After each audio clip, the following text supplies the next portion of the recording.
પ્રસ્તુત છે અત્યારના મુખ્ય સમાચાર.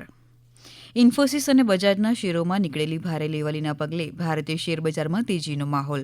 સેન્સેક્સ 530 અને નિફ્ટીમાં 130 અંક કરતાં વધુનો ઉછાળો. ઉપરાષ્ટ્રપતિ અને પ્રધાનમંત્રી નરેન્દ્ર મોદીએ ભૂતપૂર્વ પ્રધાનમંત્રી રાજીવ ગાંધીને તેમની જન્મજયંતિ પર શ્રદ્ધાંજલિ અર્પી. નાણામંત્રી નિર્મલા સીતારમણે આજે સિંગાપોરમાં પ્રધાનમંત્રી લોરેન્સ વોંગને મળ્યા.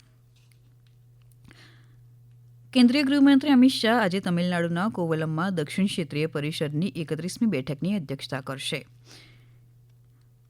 ગૃહમંત્રી અમિત શાહ આજે 3 દિવસની મુલાકાતે પશ્ચિમ બંગાળ પહોંચશે. કોંગ્રેસના સાંસદ મહુઆ મોએત્રા સામે વિરુદ્ધ ધાર્મિક લાગણીઓને ઠેસ પહોંચાડતી વાંધાજનક ટિપ્પણી કરવા અને કોર્ટના આદેશનું પાલન ન કરવા બદલ ધરપકડ વોરંટ જાહેર. રશિયાના મોસ્કોમાં આજથી ભારત દિવસ મહોત્સવ શરૂ થઈ રહ્યો છે. ભાવનગરમાં નકલી દારૂકાંડમાં મૃત્યુઆંક 7, અલગ અલગ હોસ્પિટલમાં 40 જેટલા દર્દીઓ સારવાર હેઠળ, 7ની હાલત ગંભીર. ડુપ્લિકેટ દારૂની 28 પેટી ઉજ્જૈનથી આવી હોવાનો ખુલાસો, 15 પેટી જપ્ત.